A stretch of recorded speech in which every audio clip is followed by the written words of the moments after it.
Oh, hey, it's Emily, and I'm here to start my blog for the Merry and Bright Readathon. I'm very excited to be participating in this readathon.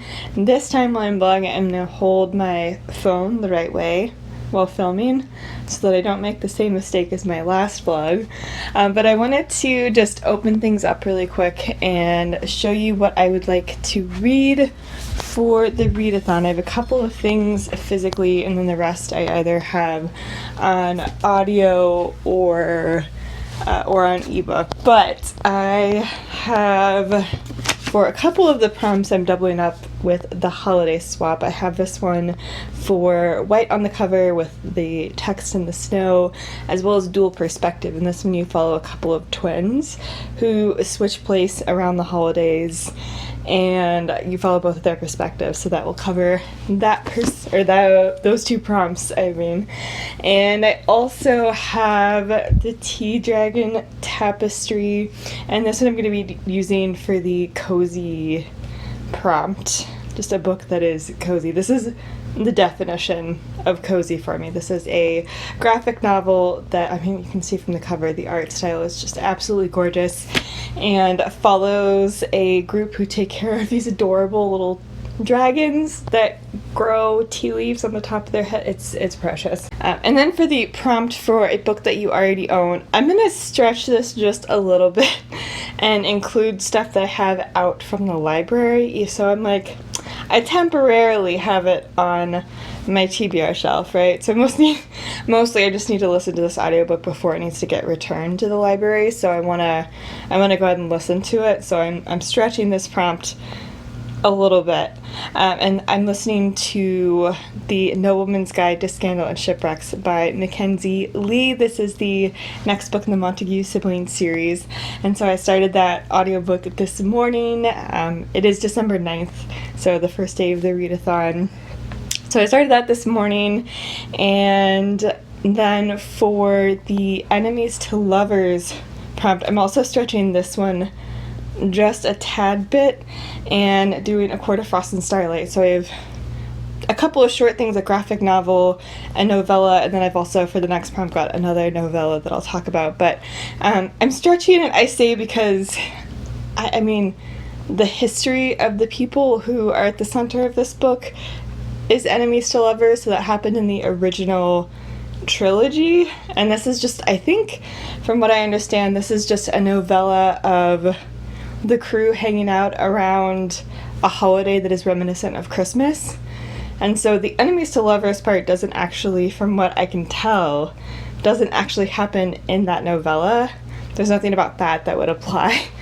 But we're just gonna pretend, and I'm gonna say the original basis of their relationship is an enemies to lovers situation. So close enough, right?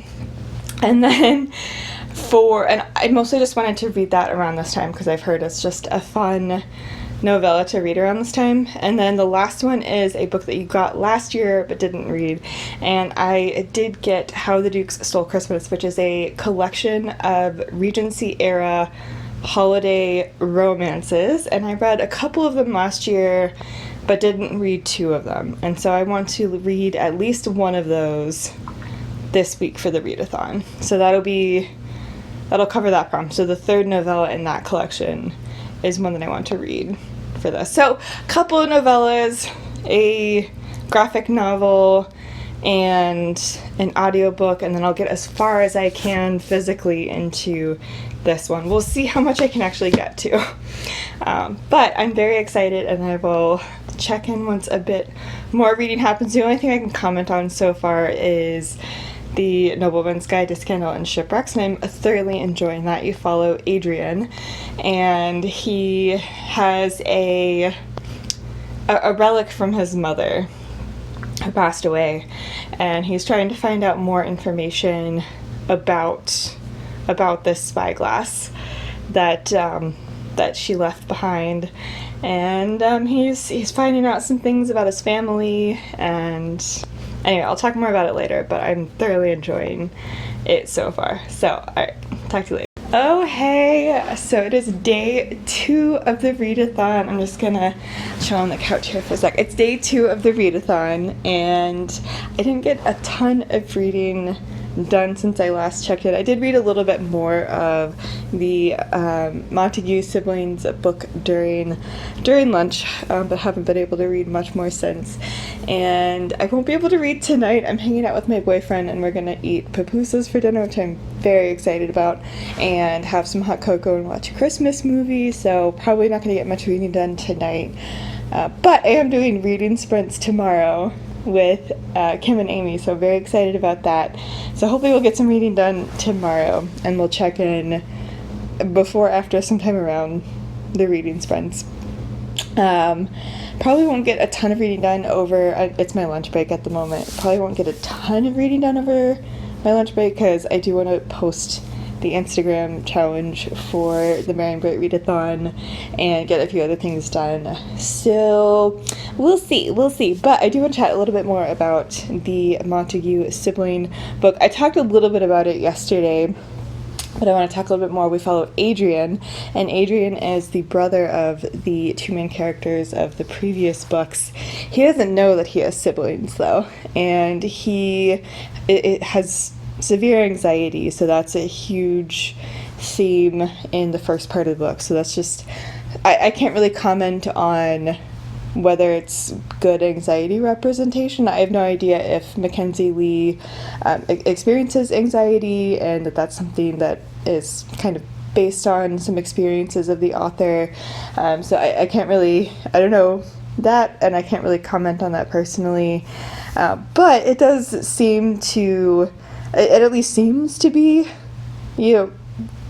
seems to be good discussions around that, and it of course takes place in the 1700s, and so that's something to keep in mind too, is obviously the conversations and the knowledge around anxiety are not that they're perfect today by any means, but certainly are different now than they were in the 1700s, and so I think having that time period is definitely very interesting, and having those conversations in the head of a character, back in that time frame, but also still something that certainly I can relate to some degree, not to the degree that the character talks about it, or some of the experiences that Adrian goes through aren't things that I experienced, but I can relate to, definitely to some degree, and I think a lot of people will be able to relate to some of it, at least to some degree.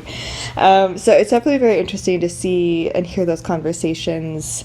But yeah, you follow Adrian. He is engaged to a lovely woman named Lou, and his father is a member of Parliament, or kind of in political leadership, and it's expected that Adrian is going to inherit, essentially, or kind of take over his father's seat. But what his father doesn't know is that Adrian actually has rather different political beliefs than his father does, and kind of writes these messages, for example, in support of workers' rights. And so Adrian kind of does this using a pseudonym, using a pen name, and his fiance agrees with his politics and helps him distribute these pamphlets, these messages, and is definitely very good at organizing. Adrian is less good at the organizing part and kind of the public interactions around talking about his political beliefs with his anxiety. It's just something that's very, very difficult for him, and that's part of how the anxiety is explored. But he's really, really good at writing it. And anyway, I love the dynamic between the two of them a lot. And the main part that I mentioned yesterday then comes in, where he is talking to his father, and some new items have been sent to them from the place his mother was staying when she died. Just some personal effects that they hadn't found before were sent to the family, and so they're going through these effects, and Adrian realizes that there are some, I say trinkets, there are some things that his mom normally kept with her everywhere, and it was weird that they weren't on her person when she died, and they were instead kind of in the place that she was staying, because she was out and about when she died, and so he thought it was weird that it wasn't near her, that it was back where she was staying, that these items were back where she was staying. So he's trying to figure out what's going on, and that's how he for reasons, Henry or Monty from the first book is also wanting to find out some information about these items, and so that's how Adrian actually first finds out about Monty and that he has a sibling. Anyway, it's been very interesting so far, definitely very entertaining. I just really love how entertaining but thoughtful these books are. And I'm thoroughly engrossed. Like, I love the characters, I miss this world, and I miss these characters. Just, I love everything about this. Again, character work, great, interesting conversations. I definitely want to keep reading. So having a great time with it. But that's where I think I will wrap up here. I will check in probably tomorrow around the time I'm doing sprints. And yeah, hopefully I'll get some reading done then, but check in later. Oh, hey everyone. It is now actually Monday, the 13th of December. I promised I would check in around the time of the reading sprints. That did not happen, but I did have a lot of fun on those reading sprints. I'll be sure to link the video below in case you are interested in checking that out. But I had such a fun time hanging out with Kim and Amy, and so I'll be sure to link that below, as I said. But though, yeah, reading sprints happened. It was a ton of fun. I read the Dragon Tapestry and read a little bit of the Holiday Swap. I also, this weekend, I was bad about vlogging, but I was reading a bit this weekend, got a little bit further into the Nobleman's Guide to Scandals and Shipwrecks. And another thing that I said that I would do in my last vlog that I've not yet done, the last thing that I did after wrapping up the last reading vlog but before starting this one was read the Gracelink graphic novel. So let me just actually head to the books and kind of show you a few things. So I did in fact read I promised I would first thing give my thoughts on it, but I did read the Gracelink graphic novel and absolutely loved it, to no one's shock or surprise.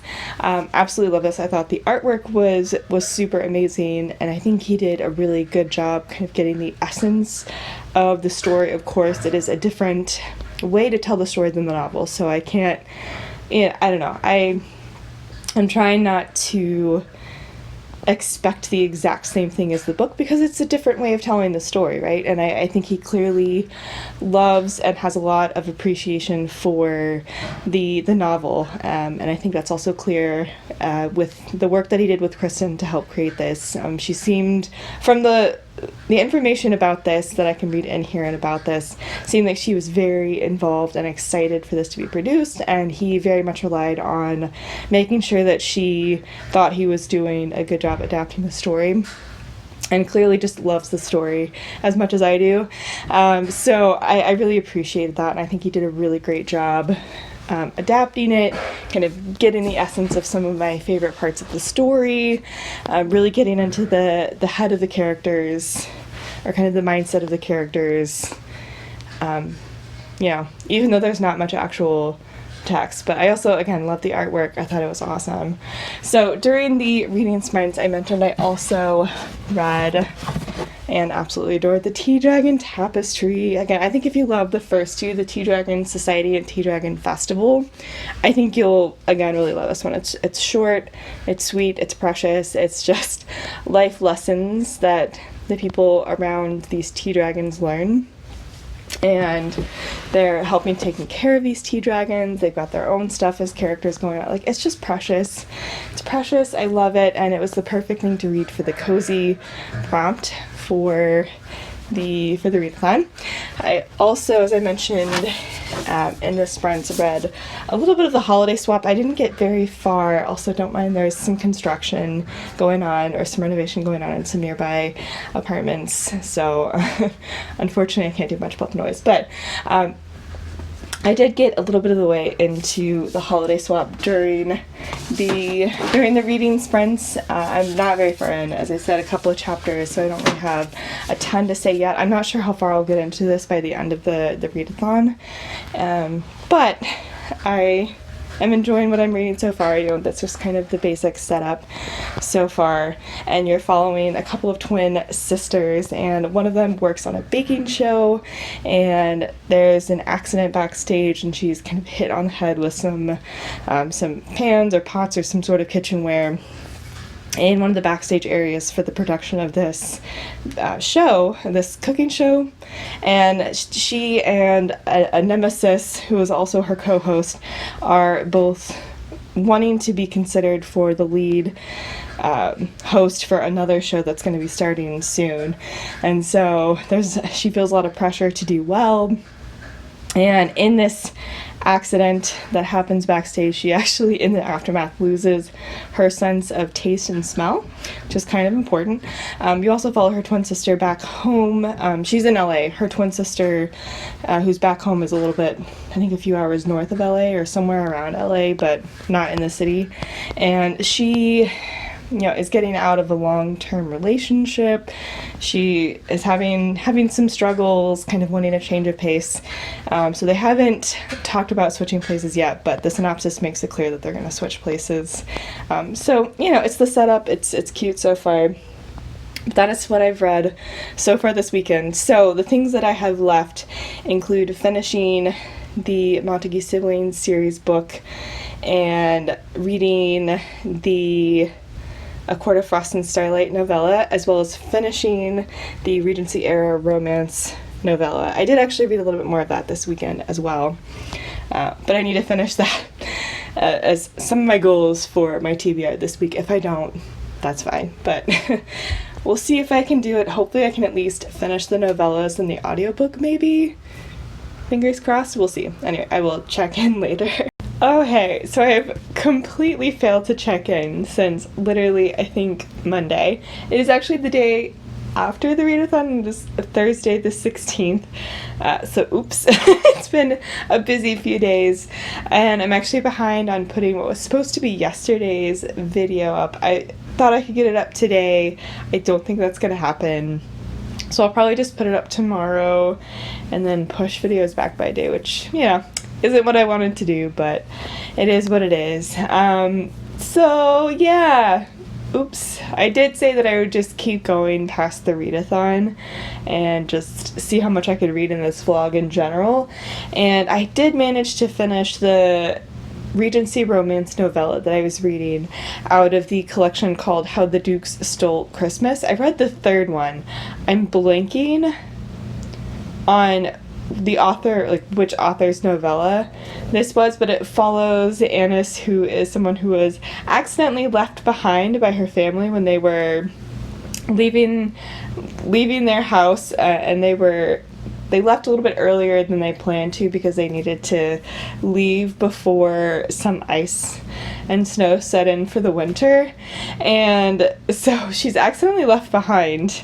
And so she needs to stay. There's a duke that lives next door, and he was actually going to go to their house just to check in on two people that also live in the house and help work in the house. He was going to go check on them and make sure they were okay, because there are a bunch of bandits apparently that are going around wreaking havoc, and so he was going to check on them, and then finds Annis still there, and she explains that she was accidentally left behind by her family. They had actually met before but didn't get off to a good, well, he had met their family and didn't get off to a great start with meeting their family, but he wants to take her as well just to make sure that she's safe. And so he brings all three of them, our main character as well as the two people who work in this house, back to his place, just to keep an eye on them, make sure things are safe, and of course they fall in love. And so it's short and sweet, you're not going to be able to pack much, a lot of back and forth and build a lot of tension there. Like, everything happens super quickly, of course, because it's a novella. That's just how it works. But it was super fun. It was fun. It was quick. It was entertaining. And then I also finished Nobleman's Guide to Scandals and Shipwrecks by Mackenzie Lee. So I did finish that audiobook and get it returned to the library. So I did finish some things over the past few days. It just wasn't in... I just didn't check in the time frame. And I finished that this morning, actually. So I did finish it a little bit after the readathon, but, you know, it's fine. It's fine.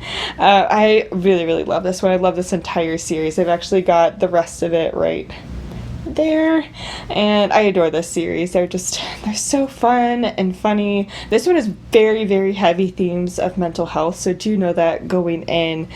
He talks a lot about depression, anxiety, with some compulsive tendencies, you know, a family history with that. There are also conversations with some of the other siblings about that. So there are heavy conversations and themes around that. So just, again, know that going in. But I had a really good time with this one. I really loved following them on their adventure, and I loved Adrian getting to meet his siblings and how that went, and the circumstances that brought them together, and how they begrudgingly formed a bond and got to know each other. It was really fun, or at least those aspects were definitely very, very fun. And I think it's the same just kind of tone and humor of the other books, and yeah, ultimately I had a really good time with it, so definitely enjoyed.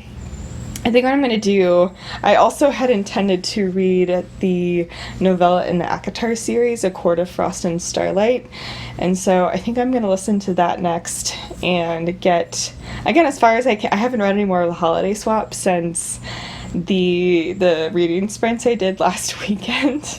And so, you know, I'll read as much of that physically as I can until I need to edit this and get it up. So I plan to get it up at some point next week. So I'll probably go through the weekend maybe and see what I can do. Anyway, but I will check in later, and hopefully I will have read A Court of Frost and Starlight and am a little bit farther in the Holiday Swap. So check in later. Oh hey, so here to just wrap up this vlog. It is the next Monday after the readathon. Definitely had a busy weekend, but I did get to finish the novella in the ACOTAR series, A Court of Frost and Starlight.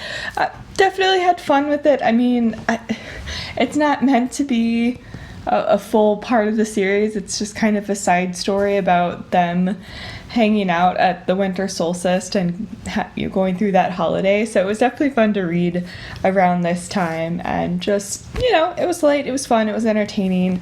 And I also am about a bit over 100 pages into the Holiday Swap, but not much more than that. I will continue reading that, but I'm not exactly sure when I'm going to finish. But yeah, that is everything for this blog. Definitely got a decent amount read for the Merry and Bright Readathon.